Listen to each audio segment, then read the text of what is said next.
Di belakang juga ada kita bawa kitab hadis Riyadhus Shalihin, tamannya orang-orang salih. Apa temanya teman-teman? Who am I? Menjadi Gen Z di era disrupsi. Menjadi Gen Z di era disrupsi. Oke. Gen Z itu apa?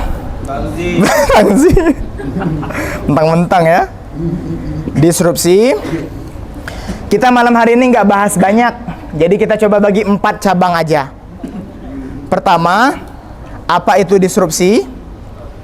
Yang kedua, pembagian disrupsi dari sisi informasi.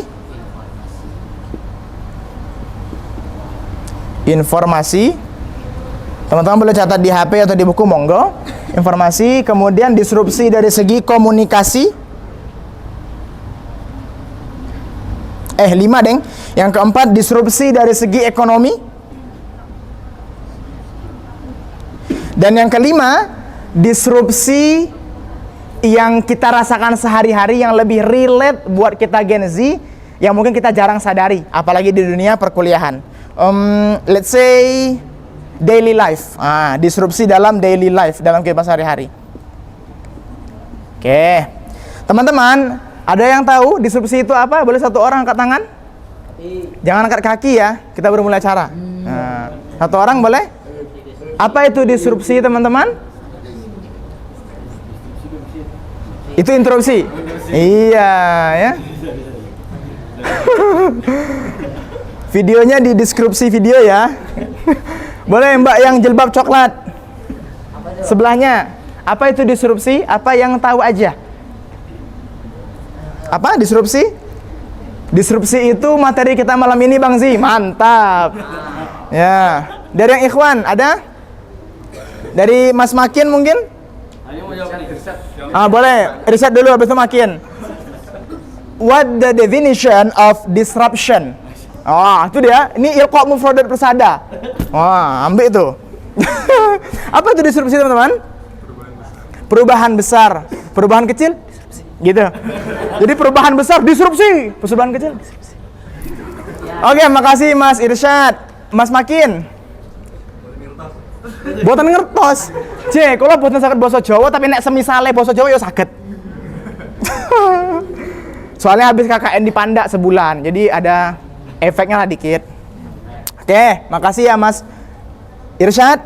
Perubahan besar. Dalam pengertian, Bang Zi kutip dari Clayton Christensen. Siapa? Clayton Christensen. Dia punya, bukan Kristen Mas. Dia punya istilah disruptive innovation. Disruptive innovation. Artinya, sesuatu yang baru menggantikan struktur atau kebiasaan lama yang sudah mapan. Struktur yang baru menggantikan kebiasaan lama yang sudah mapan. Oke, itu dulu. Oke, kira-kira sudah tahu arti disrupsi? Dah, oke. Kita lanjut ke pembahasan yang kedua. Disrupsi dari segi apa nih? Informasi. Ya. Oke. Kita sudah tahu arti disrupsi, perubahan besar tadi kata Mas Irsyad. Oke. Kemudian kita juga sudah tahu disrupsi dari pengertian orang luar tadi, dari orang luar negeri ya. Nah, sekarang apa itu disrupsi dari segi informasi? Coba angkat tangan satu orang. Apa itu disrupsi dari bidang informasi? Apa Mas Kahaf? Perubahan besar dari informasi. Oke. Aku sih ya, nggak tahu kalau Mas Anang. Mas Mbak belakang ada tahu? Banyak. Apa itu disrupsi dalam hal informasi? Coba.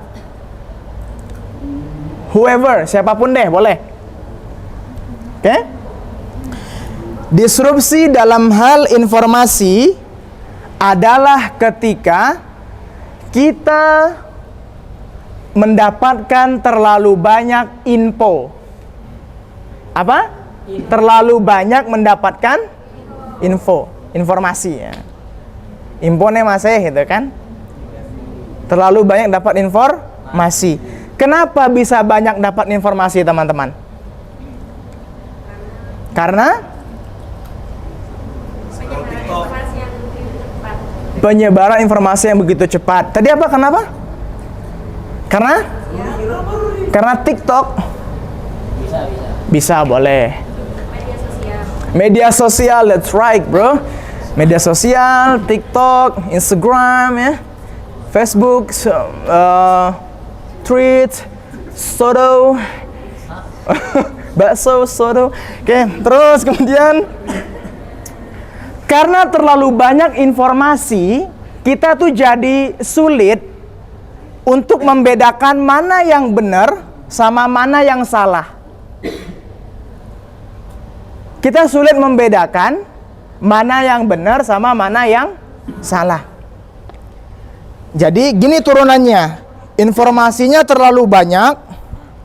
Jadi kita bingung, siapa yang benar, siapa yang salah. Ya enggak? Kita jadi bingung, siapa yang benar, siapa yang salah. Nah, maka nasihat dari dosen kami di ilmu hadis, Ustadz Rahmadi, beliau pernah bilang, kalau dalam perkara agama ini, Islam ini, dalam perkara fikih, jangan mudah untuk bilang pendapat ini benar, pendapat ini salah. Kenapa? Karena kalau benar dan salah, konsekuensinya berat. Misal, sholat subuh pakai kunut itu salah. Nah, maka satu dunia yang pakai kunut, dosa semua. Karena bilangnya salah. Padahal mereka kunut pun ada dalil mereka sendiri. Sama, sholat tarawih 8 rakaat 4 itu salah. Karena di Madinah aja 23. Nah, salah, berarti satu dunia yang 8 rakaat dosa semua. Enggak. Jadi dalam perkara fikih jangan benar dan salah, tetapi apa? Ini pendapat yang kuat, ini pendapat yang lemah. Nah, gitu ya. Itu prinsipnya. Jadi teman-teman sebagai Gen Z, kalau lihat di media sosial ada perdebatan fikih yang tiba-tiba langsung haram, tiba-tiba langsung halal, please jangan telan mentah-mentah. Oke? Ini pakai jenggot haram karena begini. Menggunakan cadar ini hukumnya wajib, haram. Jangan langsung telan mentah-mentah. Kalau ada haram sama halal jangan langsung. Nah, gitu ya. Gitu. Nah, kemudian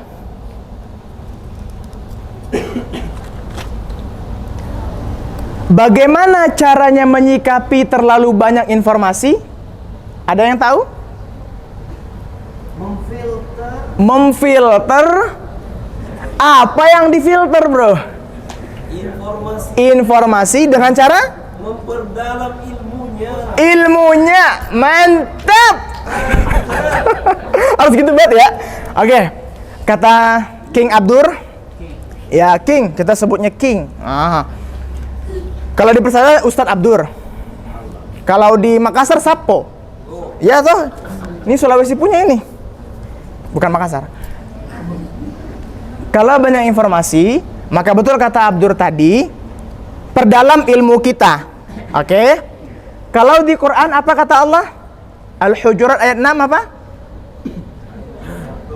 Oh, kan itu ini Ibrahim. Ayo Al-Hujurat ayat 6. Idza ja'akum fasiqun. Kalau datang kepada kamu orang yang fasik, maka tabayun dulu. Nah, maka kalau kita pemaknaan yang jauh dan di zaman sekarang ini apalagi kita Gen Z, kalau kita dapat sesuatu info, fatabayyanu. Tabayun dulu. Klarifikasi dulu. Kalau dalam teori ilmu hadis namanya kritik sanad. Contoh, kata si ini bla bla bla bla. Oh, iya po. Nah, langsung tanya, benerankah? Siapa yang ngomong kayak gitu? Siapa yang ngomong? Orangnya siapa yang ngomong? Tuh. Siapa yang ngomong? Orang yang ngomong itu seperti apa karakternya? Orang baik kah? Atau orang jahat? Atau orang suka pembohong? Apa yang dia omongin? Dia tuh ngomong apa dia dalam pembicaraannya tuh? Ngomong apa dia? Nah, maka disitulah letak kritis kita sebagai Gen Z. Kalau ada info jangan langsung iya aja, tapi tanyain dulu. Nah, gitu ya. Tapi ya juga lihat sikon. Misalnya udah kata Ustadz dosennya besok ini ya Mas. Masa iya? Ya, jangan. Masa dosennya oh iya po. Gitu ya. Lihat situasi kondisi. Nah, kemudian apalagi prinsip yang perlu kita terapkan dalam disrupsi informasi ini ya? Disruption in information. Nah, gitu ya. Apalagi yang perlu kita terapkan? Jangan fanatik buta. Jadi jangan fanatik buta. Nah, ya. Ini bukan marshmallow. Jangan fanatik buta maksudnya. Jangan mencintai seseorang berlebihan dan jangan membenci seseorang berlebihan. Kalau kita fanatik buta, kalau kita dapat informasi, kita akan menganggap itu benar semua. Because kita udah fanatik gitu nah. We walk the talk, not only talk the talk. Astagfirullah. Kita udah, karena kita fanatik, apa aja info, oh ini pasti benar nih. Jangan. Dan jangan berlebihan dalam mencintai seseorang. Karena kalau kita berlebihan, sekalipun informasinya salah, kita akan membenarkan. Katanya gini. Iya, itu pendapat yang salah. Tapi nah kan kita cari pembenaran. Tapi kan beliau kan jadi kan kalau kita anukan, nah gitu. Karena kita cinta berlebihan. Dan sama, jangan benci berlebihan. Kalau kita benci berlebihan, nanti kalau ada pendapatnya yang benar, kita tetap nyalahin. Gitu ya, tetap nyalahin. Contoh nih dalam kritik dalam politik. Ketika misalnya Pak Presiden kita punya proker, punya agenda yang bagus, maka kita puji. Bagus, oh bagus Pak, begini, mantap Pak, kita apresiasi, puji. Nah, jangan karena benci, karena kita kalah, oke gas gitu kan, kita benci beliau, jangan juga. Dan kalau memang salah, kritik dengan adab. Jangan pula karena kita terlalu fanatik sama 02 begitu, kemudian kita pasti suka terus. Oh ini bagus nih Pak. Tapi MBG keracunan. Oh bagus, nggak apa-apa. Yang keracunan cuma dikit. Jangan cinta berlebihan, jangan benci berlebihan. Oke. Nah, tuh. Kemudian terkait dengan itu, bagaimana jika kita menghadapi disrupsi informasi di media sosial? Gimana caranya teman-teman? Bagaimana cara menyikapi disrupsi informasi di media sosial? Ada yang tahu? Menambah ilmu, apalagi?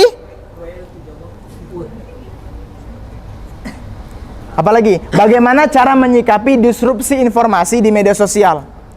Bagaimana kita bersikap? Ngaji, Masya Allah. Jadi pas nyekrol kan? Astagfirullah, a'udzubillahi minasyaitonirrajim. Enggak juga. Biar bisa. Oke. Dalam kitab hadis Riyadhus Shalihin, ya, tamannya orang-orang soleh, karya siapa ini? Karya siapa kitab ini? Siapa? Imam An-Nawawi, ya. Nah, ini qala al-mu'allif rahimahullahu taala wa nafa'ani bihi wa ulumihi fid dharain amin. Di halaman nih dalam kitab Riyadhus Shalihin hadis ke 1547. Berapa? 1547. Pesan Nabi, wa an Abi Hurairah radhiyallahu anhu anna an-nabiyya sallallahu alaihi wasallam qala kafa bil mar'i kadhiban an yuhadditsa bi kulli ma sami'a. Rawahu Muslim. Ada yang tahu artinya? Kafa bil mar'i kadhiban. Seseorang tuh cukup dikatakan sebagai seorang pembohong. An yuhadditsa bi kulli ma sami'a. Kalau dia menceritakan apapun yang dia dengar. Kalau kita pakai bahasa Gen Z-nya, seseorang tuh dianggap yeping, dia tuh suka yeping gitu, suka bohong. Kalau dia tuh apa-apa yang dia dengar langsung dia kasih tahu ke yang lain. Kenapa? Karena bisa jadi yang dia dengar salah, bisa jadi yang dia dengar benar. Nah, maka teman-teman, sebagai Gen Z, kita tiap hari main medsos. Nanti kalau ada info-info sesuatu, kalau kita masih belum tahu validitasnya, benar atau salahnya, please jangan share dulu. Saring before sharing. Gitu ya? Oke, gitu ya. Itu yang pertama. Untuk disrupsi pada bagian informasi, ada pertanyaan? Ada?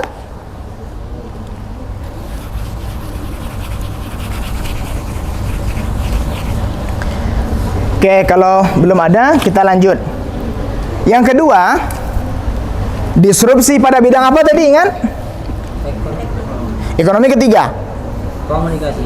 Komunikasi. Biasanya komunikasi pakai apa? SMS. Pakai BBM. Pakai mulut, Masya Allah. Pakai WA ya? Pakai syarat. Astagfirullah. Oke, pakai WA. Kata Irul.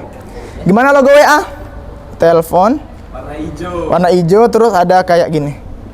Ah, ini WA. Iya kan? Iya lah, nih WA lah nih. Bisa nih. Jadilah. Kalau IG gini, kotak.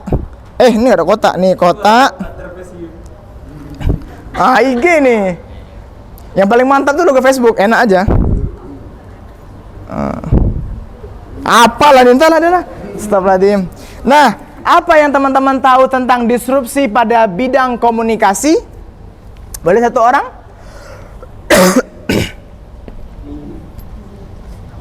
Coba masnya. Mas apa? Rizky Febian ya? Kalau ada 19 juta lapangan kerja. Apa? Mas? Apa? Atau ada yang diketahui tentang disrupsi pada bagian komunikasi?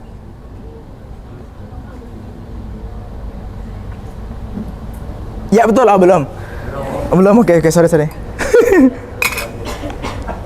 Bismillah. Oke. Mungkin kalau disrupsi kan berarti perubahan besar yang mengubah cara pandang yang lama jadi yang baru. Jadi yang baru. Nah, kalau disrupsi secara komunikasi mungkin cara ngomong orang dulu sama orang sekarang tuh beda. Kalau Gen Z kan ada bahasanya. Ada bahasa Gen Z ya, oke. Aku approve ya. Bahasa Gen Z itu. Oke, Mas siapa? Afwan? Mas Ibnu. Makasih Mas Ibnu ya. Jazakallah khair. Jadi kata Mas Ibnu, ada perubahan cara ngomong. Jadi kalau kita biasanya bilang sebenarnya aku tuh pengen ini. Nah, sekarang kita bilang actually aku tuh gitu kan. Jujur aku tuh sebenarnya gitu kan. Let's say which is bakso, soto. Oke. Betul kata Mas Ibnu tadi. Disrupsi pada bagian komunikasi adalah perbedaan yang paling jauh dalam cara kita berkomunikasi. Dulu kita kalau mau ngirim pesan mungkin pakai surat via kantor pos. Kita masukkan surat dalam botol, tutup botolnya, buang ke laut. Entah sampai atau tidak. Kita tulis surat di kertas, gulung, ikat di kaki burung merpati. Entah sampai atau tidak. Nah, gitu kan? Dan sekarang komunikasi bisa dilakukan via WhatsApp. Via apa lagi? Direct message. Via BSA. Nah, teman-teman, disrupsi pada bagian komunikasi berbahaya atau tidak? Kenapa berbahaya? Miskomunikasi. Kalau cewek berarti, kalau cowok mas komunikasi. Kenapa? Berbahaya miskomunikasi. Oke, ada lagi? Kenapa? Penyebaran isu hoax gitu ya. Oke. Ada lagi? Kenapa teman-teman bilang disrupsi pada bagian komunikasi itu berbahaya? Betul tadi jawaban dari teman-teman kita tadi. Tambahannya adalah yang berbahaya itu bukan pada alat komunikasinya, bukan pada WA-nya, bukan pada TikTok-nya, bukan pada Instagram-nya, bukan pada Facebook-nya. Apa lagi? Apa aplikasi yang dulu Twitter? X. Apa aplikasi X? Oh, X. Tweets gini kan? Wah. Bukan pada alat ininya, tetapi pada bagaimana pola kita berkomunikasi sehingga kita hanya mengandalkan alat HP kita untuk ngomong sama orang, tapi lupa untuk bagaimana ngomong langsung ke orang. Contoh, kalau ngumpul, nongkrong, raga kita bersama-sama di tongkrongan, sama-sama di kafe, sama-sama di masjid, tapi mata dan tangan kita di handphone, ya. Kalau kata Mas Alung, setan gepeng di HP. Jadi pas ngumpul, nah tangannya main HP, temannya ngomong kan, aku marah, oh iya, gitu. Nah, kemudian apa lagi? Kita jadi sibuk pada yang jauh, tapi lupa sama yang dekat. Misalnya dengan handphone, kita tahu informasi di negara sana, informasi di negara situ, di kota ini, kota itu. Tetapi ternyata tetangga kita ada yang mungkin sakit, kita nggak tahu. Ternyata ada teman sekelas kita yang mungkin lagi punya masalah hutang, kita nggak tahu misalnya. Kita jadi peduli sama yang jauh, tapi lupa sama yang dekat. Nah, yang dekat. Nah, gitu ya. Terus kita jadi kehilangan emosi karena sudah terbiasa chat pakai emoji. Kita kehilangan emosi karena terbiasa ngechat pakai emoji. Berita duka, innalillahi wa inna ilaihi raji'un, mau panjang. Solusinya kirim stiker Allahumma gfir lahu. Ya kan? Coba di grup-grup keluarga, mungkin biasanya di grup RT atau lingkungan setempat, informasi duka telah meninggal dunia ini, ya udah kirim aja stiker Allah maghfir lahu. Kalau cewek Allah maghfir laha. Nanti kirim stiker ada gininya, semoga diampuni dosa-dosanya gitu. Atau ada teman kita yang sakit, berita mohon doanya teman kita ini sakit. Ya udah, balas pakai stiker Allahumma yashfi shifa. Pikiran pakai stiker GWS ya, gitu. Dan yang paling agak absurd lagi, ada berita duka, kita ketekan reak emot ketawa. Iya kan? Coba siapa yang pernah? Ada yang an yahjura akhahu fawqa salasin. Nah, kayak gini lah belajar kalau subuh-subuh di persada tuh. Halakoh, ini halakoh mufrodat. Nah, ada yang tahu arti teman-teman? Arti hadis tadi? Apa? Mas Irsyad tahu apa artinya? Hah? Ada? Hadisnya wala yahillu li muslim an yahjura akhahu fawqa salasin. Tidak halal bagi seorang muslim untuk mendiamkan ya temannya selama 3 hari. Teman-teman, dalam hadis Nabi nggak bilang tentang jangan pakai medsos, enggak, tetapi ini ada makna mendalam. Nabi ingetin kita buat jangan diemin saudara kita lebih dari 3 hari. Oke? Artinya apa? Makna jauhnya adalah kita perlu ketemu, ya enggak? Perlu ketemu. Maka kalau kita bermusuhan, jangan sampai kita karena musuhan tadi tidak ketemu 3 hari. Kalau musuhan, ya, kalau kita lagi marah-marahan, jangan sampai nggak ketemu 3 hari. Kalau lagi nggak marah, apa alasan kita nggak ketemu? Ya nggak? Kalau lagi marah, jangan sampai kita nggak ketemu sama teman kita lebih dari 3 hari. Tapi kalau lagi nggak marah, lagi santai, lagi chill, lagi have fun, kita apa alasan kita buat nggak ketemu sama teman kita? Nah, maka pesan Nabi, pemaknaan jauhnya aukamakala adalah mari kita tetap mengupayakan buat ketemu sama orang lain itu secara langsung. Nah, gitu ya. Dan teman-teman, dampak dari disrupsi komunikasi ini adalah terbukanya ruang yang cukup besar untuk seseorang itu, mohon maaf, berzina dan mendekati zina. Teman-teman,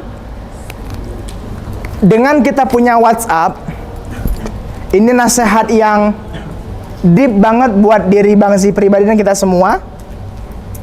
Kalau ngechat sama lawan jenisnya, please jangan sampai terlalu lama dan dalam. Kalau ngechat sama lawan jenisnya, jangan sampai terlalu dalam, terlalu lama. Kalau nanya tugas, nanya kerjaan, nanya proker. Jangan sampai kita terbawa untuk kemudian gimana, di mana posisi, sehat, udah makan.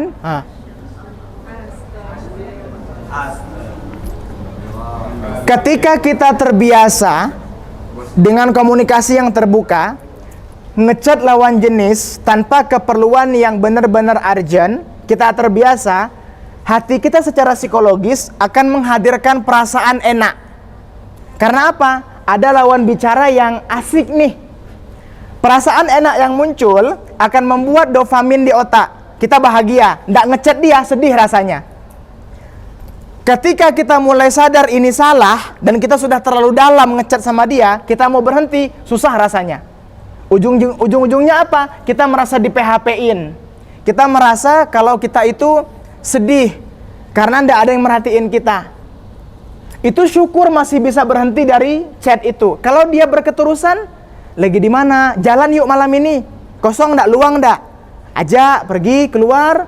Dah nanti segala macam yang dilakukan. Maka please jaga banget chat kita, komunikasi kita dengan lawan jenis kita yang bukan mahram kita.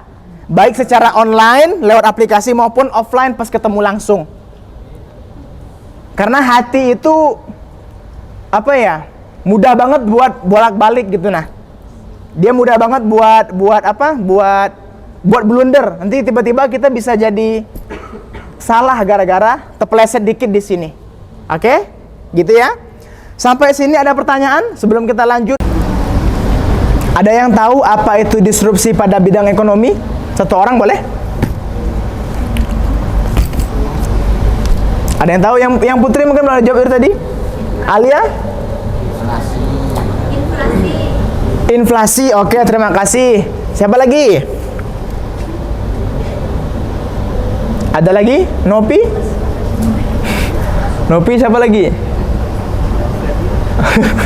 Alia boleh? Siapa? Yang dari Putri?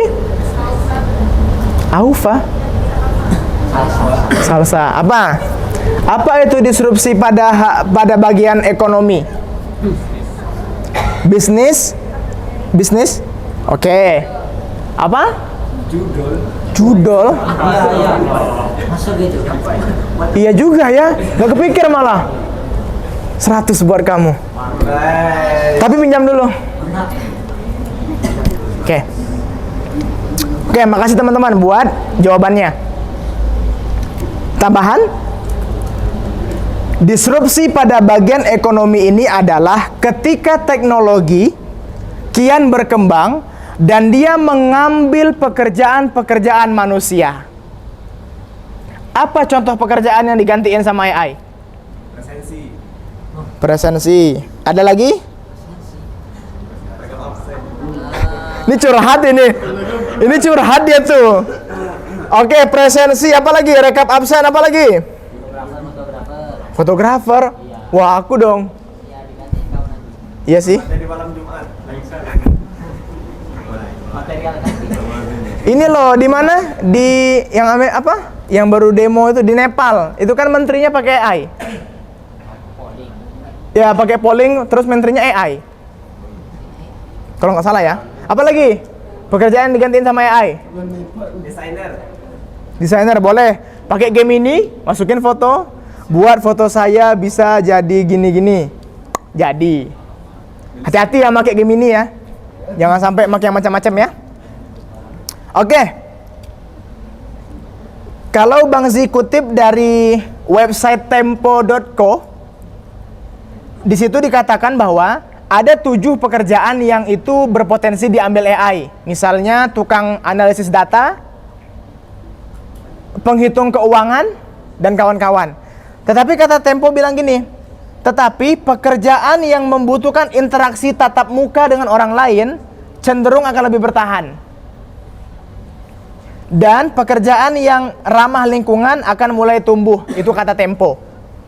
Nah, maka teman-teman, ketika ada disrupsi ekonomi, pekerjaan kita digantikan oleh AI, maka bagaimana solusinya? Maka jadilah kita seorang muslim yang itqan. Apa teman-teman? Itqan. Ada yang hafal Al-Mulk ayat 2? Alladzi hayata ahsanu amala. Di situ kuncinya. Ya, ahsanu amala. Nih. Di ahsan. Maka teman-teman, sebagai Gen Z, please banget buat jadilah versi terbaik diri kita. Apa? Jadilah versi terbaik diri kita. Di perkuliahan, please jadi versi yang terbaik. Ya, belajar sungguh-sungguh, duduk di depan, bertanya, menjawab, berdiskusi. Di organisasi, kalau ada teman-teman yang butuh pertolongan, kita bisa tolong, bantuin gitu. Di lingkungan ada yang perlu bantuan kita, bantuin. Kayak Ustaz Arinal, orang butuh apa-apa pasti beliau selalu gas terus. Us tolong bantuin ini, gas. Us bantuin antar ke rumah sakit, gas. Bantuin ambilin ini, gas. Itu ya pernah sih gas juga. Us pinjam terus, anak ini, oh iya, kasih langsung. Itu contohnya, contoh konkret. Please teman-teman, jadilah versi terbaik diri kita. Tetapi terbaik di sini ahsan, kata kuncinya ahsan sama itqan. Bukan perfeksionis. Oke? Jadilah yang terbaik tapi bukan perfeksionis. Bang Zi, bagaimana membedakan perfeksionis sama ahsan, ihsan, itqan tadi? Pertama, dorongannya. Why-nya. Nah, why-nya.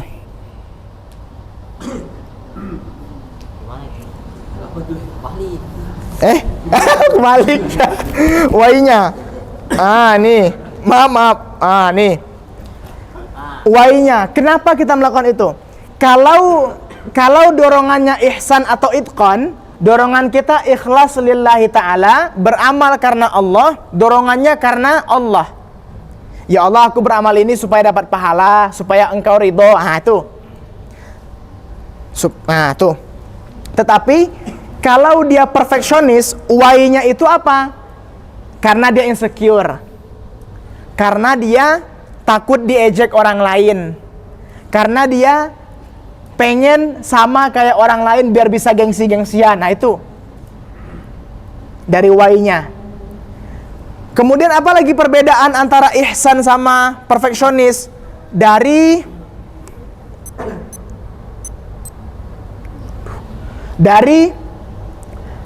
setelah dia berusaha.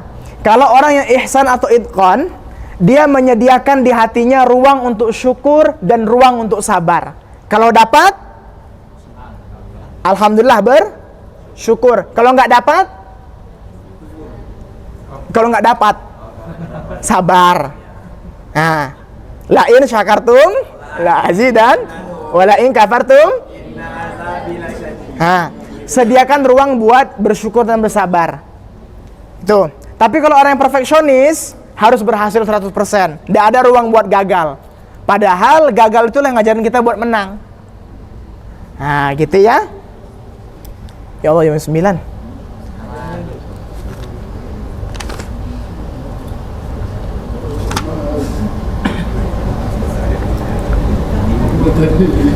Oke, teman-teman, kita persingkat waktu juga. Terakhir, paham ya sampai sini ya? Paham ya? Oke. Terakhir adalah dampak-dampak yang lain yang jarang kita sadari karena akibat disrupsi. Selain yang 3 tadi, selain informasi, selain komunikasi, selain ekonomi. Tetapi ini tetap beririsan. 1, perfeksionis. Itu masalah kita, anak-anak muda saat ini, Gen Z. Karena perfeksionis, dia nggak berani buat mulai, takut gagal. Perfeksionis. Yang kedua, banding-banding ke. Dia memandang hidup dia dengan orang lain. Teman-teman, kalau nanti di medsos ada lihat apa konten-konten orang yang itu mungkin men-trigger kita, please banget buat cerna dulu gitu. Jangan semua diikutin. Misalnya teman-teman yang putri lihat kan, oh ada tren hijab misalnya yang baru, tetapi kok nggak sesuai syariat, kayak apa gitu, kayak dimsum, kayak dia hijab tapi ada yang kelihatan misalnya, ada yang dibuka, sekalipun itu like-nya rame, please banget jangan sampai diikutin. Nah, yang cowok juga misalnya lihat postingan teman kita motornya baru, kita mungkin belum punya. Kalau kita pengen punya, ya nanti guling-guling kan, dapat aerok. Amin ya terus dia. Jangan ya, jangan banget. Termasuk Bang Z sering ikut lomba. Kan Bang Z alhamdulillah BPM SSO, sering ikut lomba. Kalau sering-sering nengok orang lain dapat juara, sedih kita. Apalagi kalau kita belum menang, maka jangan sering-sering. Jangan sering-sering, kita yang jaga mental kita. Dan yang ketiga, karena dampak dari disrupsi, kita kehilangan silence room. Apa? Apa artinya silence room, teman-teman? Apa artinya? Ruang apa? Ruang sepi, apa lagi? Ruang diam. Oke, fokus ya. Terakhir sebelum kita tutup. Dampak dari disrupsi, pertama perfeksionis. Kalau kita tidak mau jatuh kepada perfeksionis, maka tadi pakai prinsip yang Bang Z bilang tadi. Jadilah ihsan atau itqan. Berusaha semaksimal yang kita bisa karena Allah. Sediakan ruang untuk bersyukur dan bersabar. Kalau dapat, syukuri alhamdulillah. Kalau nggak dapat, sabar, astagfirullah, evaluasi lagi. Oke? Yang kedua, masalah kita banding-bandingin hidup kita sama orang lain. Kalau tidak mau ini terjadi, ingat pesan Nabi dalam hadis beliau, ya, di dalam kitab Riyadhus Shalihin.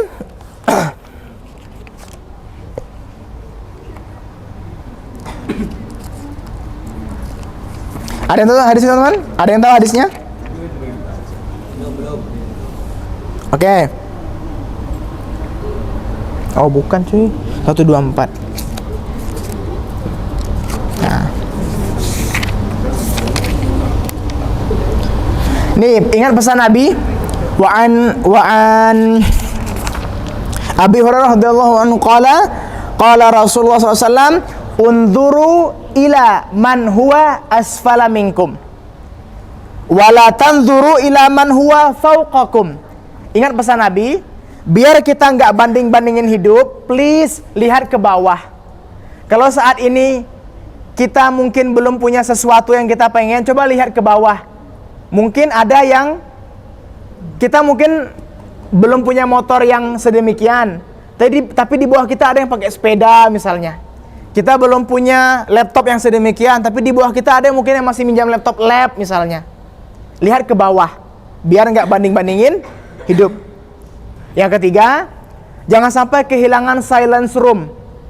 Teman-teman, please banget, dalam 1 minggu, coba sediain waktu mungkin sejam atau mungkin setengah jam buat ambil wudhu, terus menepi ke kamar atau ke masjid atau ke musola, menepi, terus doa sama Allah, apapun itu.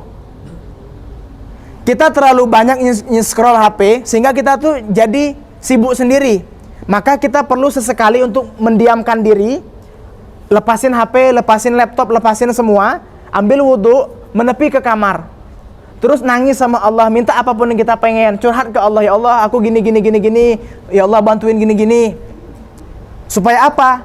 Hati kita ada yang menetralkan. Dan ingat pesan Nabi, dalam hadis Nabi itu, sab'atun yudhilluhumullah, ada 7 golongan yang dia itu dinaungi Allah di akhirat. Salah satunya adalah seorang yang dia menyendiri lalu menangis karena Allah. Nah, maka teman-teman please banget sediain waktu kita, mungkin beberapa hari sekali, menepi sejenak, ambil wudhu, menyudut ke masjid, ke musola, ke kamar, angkat tangan, curhat sama Allah. Ya, jangan hanya curhat ke teman kita, tidak akan terlalu mantap efeknya. Tapi kalau curhat ke Allah, tidak bakal kecewa. Innama ashku bathi wa huzni ilallah wa ufawwidu amri ilallah. Gak akan kecewa seorang hamba yang berharap kepada Tuhannya. Gak akan kecewa seorang manusia yang mencontoh Rasulnya. Demikian, subhanakallahumma wa bihamdika, asyhadu an la ilaha illa anta, astaghfiruka wa atubu ilaik. Terima kasih, banyak maaf. Assalamualaikum warahmatullahi wabarakatuh.